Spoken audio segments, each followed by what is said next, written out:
All right, this will be our second factoring play posit lesson.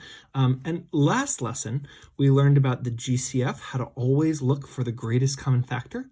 And if it's there, to put the GCF outside the parentheses and figure out what's left over, and that will be factored. We learned that if there is no number in front of the x squared, or sometimes we call it a equals 1, it'll always be x times something times x, x plus something times x plus something. And these two, we just need to find what numbers multiply to make c, multiply to make the constant, and add to be the x coefficient. And those two numbers will go here.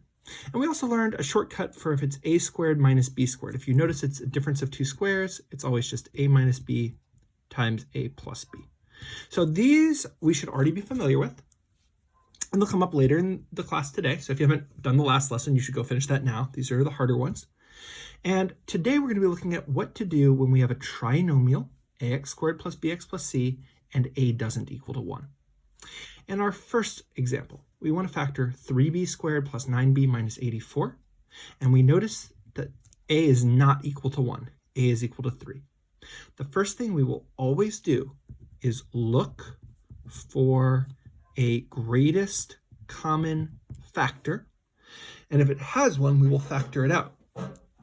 Do these have a greatest common factor? Well, they don't all have a b, so it's not going to involve a b. This one has b, but not this one. I noticed that the first one starts with a 3, and I know that 3 times 3 is 9, and so it makes me wonder if maybe 84 could be 3 times something. And this is worthwhile to just check. Do 84. Oh, do you guys know how to check and see if a 3 goes into a number? To see if 3 goes into a number, you can just add the digits. So 8 plus 4 is 12, and 3 goes into 12, so 3 also goes into 84. It's a shortcut trick to see that 3 goes into something. That only works with 3s and 9s. So we can go ahead and divide by 3. 3 goes into 8 2 times. 2 times 3 is 6, and we subtract, we get 2, and we bring down the 4. 3 goes into 24 8 times. And so 3 does go into 84 28 times. This is 3 times 28. Because they have a common factor, we can do what we learned last class, which is we can factor out the 3. 3 goes into all of these, and so 3, we need to find 3 times what gives us the thing above. That's what factoring is. It's rewriting as a multiplication. So 3 times what will give us each of these? Well, 3 times b squared will give us the 3b squared. 3 times 3b, and we need to put a plus here so that it actually distributes. 3 times 3b is 9b, and we already found out that 3 times 28 was 84, so it needs to be minus 28, so that 3 times negative 28 gets us negative 84. This is partially factored, and we have split it up into a multiplication, but this part can still be factored even more. We're going to leave the 3 alone. That 3 still needs to be on there on the outside, and you'll see why in a second. And now this is our a equals 1 kind from last lesson. So it'll split up into a binomial. And we know when there's no number in front of the b squared, it's just going to be b times b. b times b gives us the b squared. And we're looking for what numbers multiply to make negative 28, but add to be 3. And when it has to multiply to make a negative, it has to be a negative times a positive. That's how we multiply to make a negative. And so I'm just going to list out the factors of 28. Could be 1 times 28. Could be 2 times 14. Could be 3 times, nothing times 3 gives you 28. 4 times 7. And that's it. So I just start with 1, 2, 3 didn't have anything, 4. And which one of these can make 3? Well, 4 and 7 is going to work because 7 minus 4 is 3.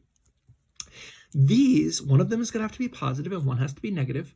And I know that it has to add up to be positive 3, so the bigger one needs to be positive. If this was a negative 3, then the bigger one would need to be negative. So it has to be positive 7 and negative 4. Negative 4 times 7 is negative 28. Negative 4 plus 7 is positive 3. And that's what goes here. This is fully factored. It's completely factored. Nothing can be factored or split up into a multiplication anymore. And I hope we can see that we have achieved our goal of rewriting the original thing as a multiplication. b minus 4 times b plus 7 gives us this. When we take b squared plus 3b minus 28 and multiply it by 3, it will give us back our original one. And so we have split up our original into a multiplication. 3 times b minus 4 times b plus 7. We don't have to put the dot in between, but we could if we wanted. Why don't you try this on your own? Go ahead and factor 5x squared plus 20x minus 25. And hopefully you started by always looking for a GCF. Do these have anything in common? And the answer is yes, they all have a 5. This is 5 times 4, and this is 5 times 5. So we're going to pull the 5 outside of the parentheses and see what is left over. 5 times what gives us 5x squared? Well, 5 times x squared gives us 5x squared. 5 times what will give us 20x? This needs to be plus 4x. 5 times what will give us negative 25?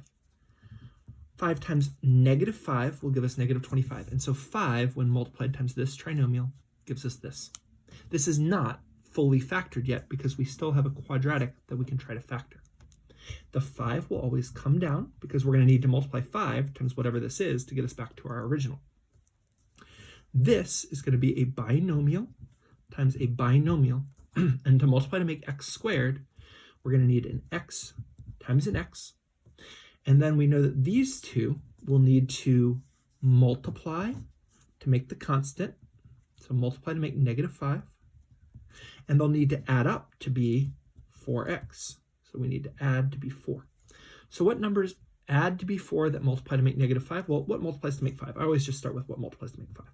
1 times 5 is 5. And I can see that I can use 1 and 5 to make 4.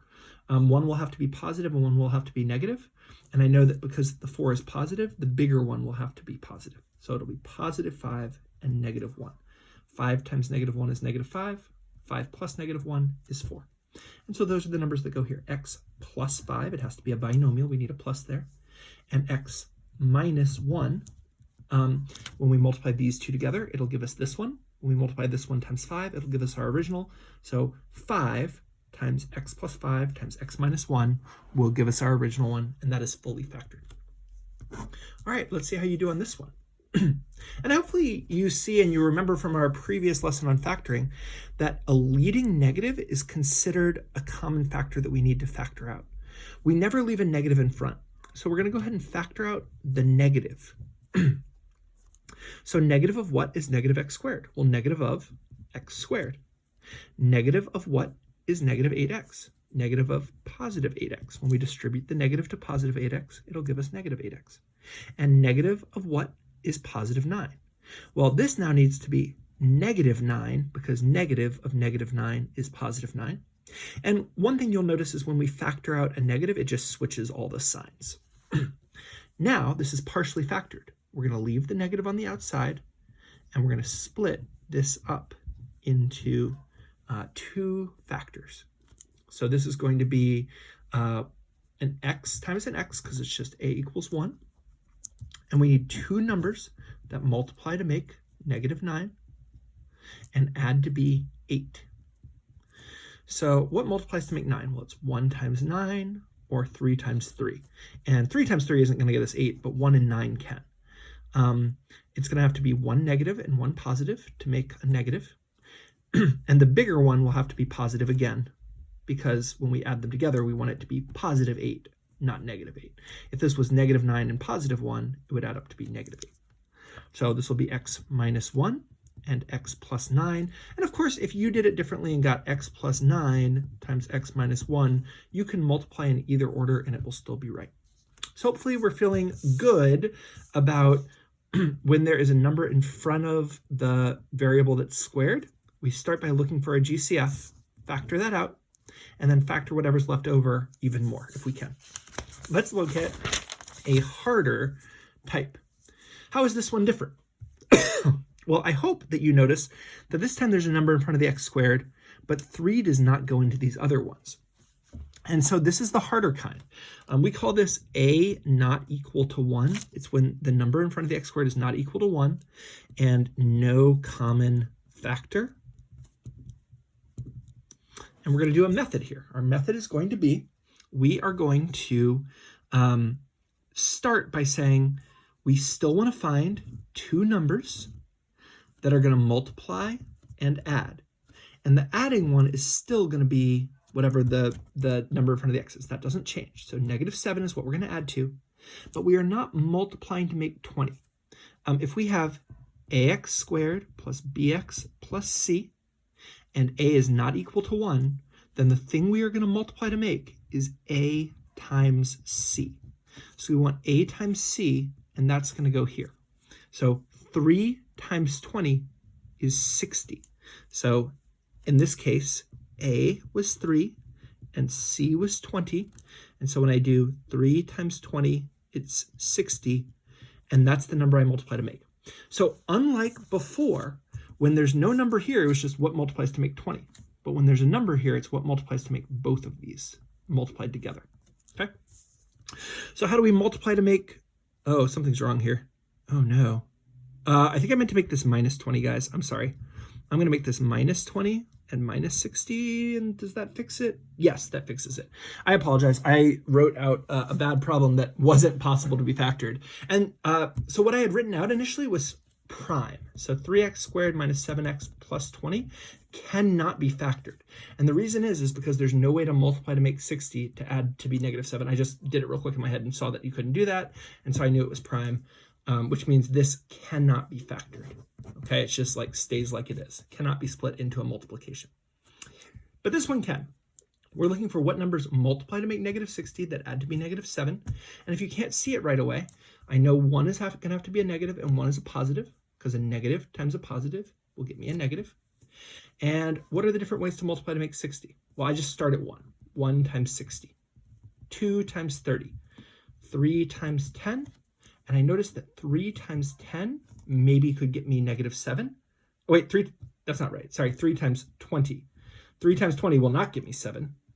4 times 15. 5 times 12. And 5 times 12 could get me -7 because 5 minus 12 is -7. So here, I know I need the bigger one to be negative so that when I add them up, they will add up to a negative. And so it'll be -12 plus 5. Okay, there's one more thing that's tricky about this, which is we're going to start by writing x minus 12 and x plus 5. And I hope you can see right away that this does not multiply right. X times x doesn't give us 3x squared. -12 times -5 doesn't give us -20. And so we need to do one more thing here. And that one more thing is we're going to take whatever the coefficient is, and we're going to divide by that coefficient. So we're going to divide this one by 3 and this one by 3. If it can simplify, we will simplify it. If it cannot simplify, we will take it and put it in as a coefficient in front of the x instead of having it be divided. So it'll be 3x plus 5. And this is the correctly factored form. So really quickly, the differences here are, again, the thing we need to find what it multiplies to make is a times c, so a times c. Then we'll split it up into whatever this factors are, so x minus x1 times x minus x2, and we will divide both of these by whatever the number in front of x squared is. If it simplifies, great, and if it doesn't simplify, we put it in front of the x instead, okay? Why don't you guys try one on your own? We'll see how you guys do. Try this one. The first thing you should try to do is see if they have a common factor when there's a number in front. There is no common factor. And so we're going to see what multiplies and adds, what adds to be 17, and what multiplies to be this one times this one. Remember, we need to do a times c. 5 times 6, that's 30. So we're looking for what multiplies to make 30, that adds to be 17. And I'm going to do the factors of 30 over here.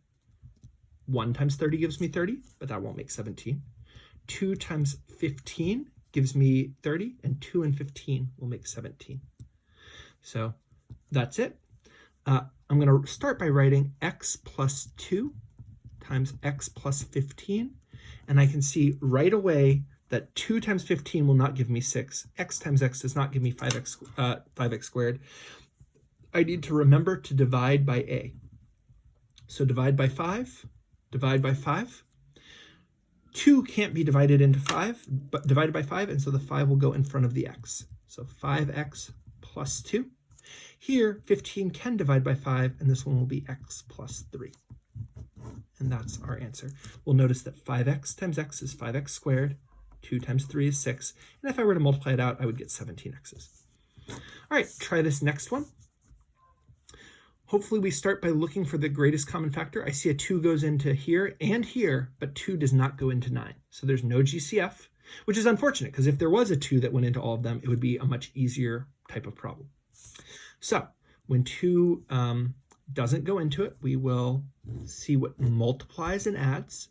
We need to see what adds to be 9, and what multiplies to be these two multiplied together. So a times c, 2 times negative 18, is negative 36, and that's what we need to multiply to make. I'm going to start by listing out the ways to multiply to make 36. 1 times 36, 2 times 18, 3 times 12, and when I get to 3 times 12, I see I can make 9 out of that.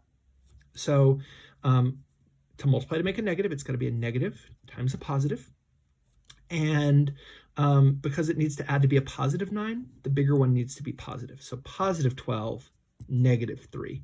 That way it adds to be positive 9. So we're going to write out x minus 3 and x plus 12. And notice right away, x times x does not give me 2x squared. We're not done. We always need to divide by whatever the a is. So divide by 2, divide by 2. 3 doesn't go into 2 doesn't go into 3 evenly, and so we're going to move it as the coefficient. That'll be 2x minus 3. Here, 12 does get divided by 2, so this will be x plus 6, and we're done. Hopefully you feel okay with this. I want to show you one more type of example. If we have 10x squared minus 19x plus 6, go ahead and start it on your own. Find what numbers we need to multiply to make and add to make. Hopefully we see that there is no common factor. That's the first thing we should look for. And we need to multiply to make a times c. So we're multiplying to make 60, and we're adding to make negative 19. So I'm going to do the ways to multiply to make 60 over here. 1 times 60, 2 times 30, 3 times 20, 4 times 15, and I can see that 4 and 15 can make 19. Now, here it needs to multiply to make a positive, but add to be a negative. You can multiply to make a positive by doing a positive times a positive, but that won't add to be a negative, or a negative times a negative. A negative times a negative is a positive, and it will add to be a negative. So it's going to be negative 4 and negative 15. Now this one's going to be a little bit different, because when I do x minus 4 and x minus 15, again, notice that x times x is not 10x squared. We're not done yet. Negative 4 times negative 15 is not 6. We need to divide by whatever the a is. So we're going to divide by 10 and divide by 10. And here, 10 doesn't go into 4 evenly, but we can simplify. 4/10, we can divide by 2 over 2, and we need to do this. This is 2/5. If you don't notice you need to simplify, it's going to come out wrong. So I'm going to rewrite this as x minus 2/5. And this can also be simplified by dividing by 5 and dividing by 5. This is x minus 15 divided by 5 is 3. 10 divided by 5 is 2. And so 2 can't go into 5, and now it can't be simplified, so the 5 is going to come in front. So this is 5x minus 2. This can't be simplified anymore, so the 2 is going to come in front and be 2x minus 3. Okay, so that was tricky. Sometimes they don't divide evenly, but you can still simplify them, so be on the lookout for that. Versus, this looks like another hard one, and it is. This would be a really, really tough one, but what is the first thing you should always look for? You should always look to see if they have a greatest common factor. 6 doesn't go into these. But 6 isn't the only factor of 6. What about 2? Does 2 go into these? No. 3? Does 3 go into these? Yes. The GCF here is 3. 3 goes into 6. 3 goes into 21. 3 goes into 9.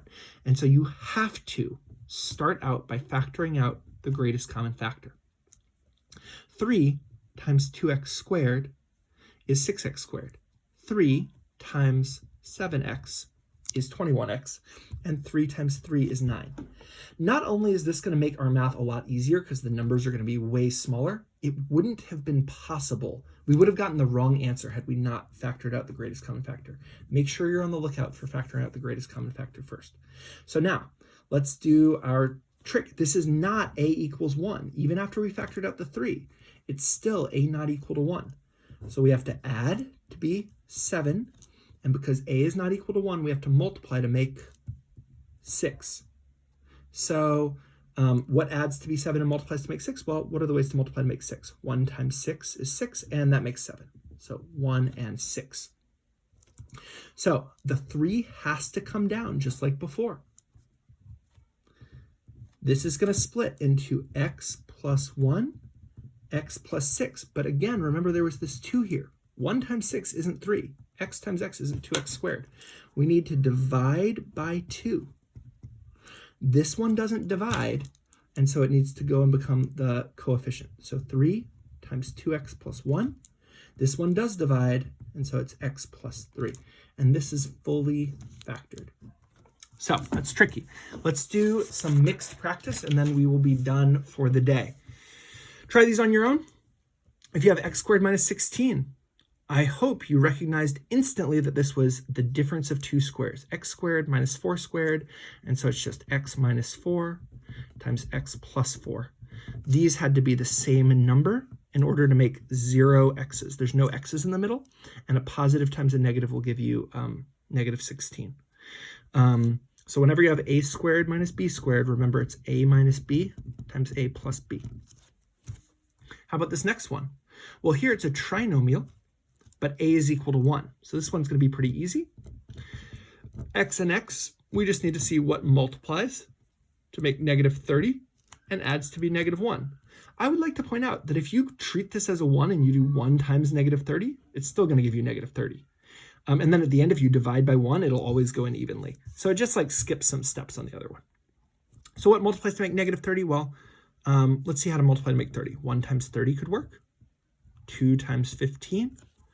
3 times 10. There isn't 4 times anything that gives 30. 5 times 6, and these I can use to make 1. I know 1 needs to be positive and 1 needs to be negative to multiply to make a negative. And because it adds to be a negative 1, the bigger one needs to be negative. Negative 6, positive 5. X minus 6 times x plus 5, and I can see that this is right. X times x is x squared. Negative 6 times 5 is negative 30. Okay, how about this one? What should we do? Well, I noticed that a is equal to 1, is not equal to 1, but this one has a common factor. Always look for a common factor first. They all have a 2, so 2 times what's left over. 2 times x squared gives me 2x squared. 2 times 2x will give me 4x. And 2 times negative 3 will give me negative 6. This is not fully factored. This is partially factored because this is still a quadratic that can be split up. So I'm going to bring down the 2. The 2 has to still be there. And what multiplies to make this? Well, this is now an a equals 1, 1. So it's just x and x. X times x is x squared. And we need to multiply to make negative 3, but add to be 2. So how do we multiply to make 3? Well, it's just 1 times 3. 1 has to be negative, 1 has to be positive. And because it adds up to be 2, the bigger one needs to be positive. So positive 3, negative 1. That's it. Positive 3 minus 1. Okay, 2 more. What should we do here? Well, hopefully we notice that they have a common factor. They both have a 5 and they both have an x. That makes it especially easy. So we can factor out the 5 and we can factor out the x. 5x times what gives me 5x squared? X. 5x times what gives me 10x plus 2, and we are done. When there is a greatest common factor, always factor it out first. It makes your life much easier and much faster. Last, here is one where a is not equal to 1. I look to see is there a common factor, and 2 does not go into these. So we are going to see what multiplies to make and adds to b. It adds to be 15, just like always. But remember, if this is not equal to 1, we're going to do a times c, and that's what we need. So we need what multiplies to make 14 that adds to be 15. So how do we multiply to make 14? Well, 1 times 14, and that's it, because that adds to be 15. So 1 and 14. So x plus 1, x plus 14, hopefully I can recognize that this is not correct, but if I put divided by 2 and divided by 2, it will work out. The 2 will come to the front because 1 doesn't go into 2, so 2x plus 1. And here it goes in evenly, and so it's just x plus 7, and we're done. All right, guys, you have a factoring quiz coming up in just a minute. As soon as you're done with this, you should try this factoring mastery quiz. I will tell you, it is quite possible to cheat on this mastery quiz, and I might or might not catch you. I'll ask for a picture of your work at the end, and if it doesn't match up, I may have a conference with you. But let me just be really clear about this. You need to be great at factoring. There's a reason we're having a mastery quiz on this. We're going to be using this all year long. You're going to use it next year and the year after all the time. So this is something you need to be excellent at. So really, if you need to rewatch this video or the video from the lesson before, do that, but make sure you're very good at factoring. Okay, have a good rest of your day.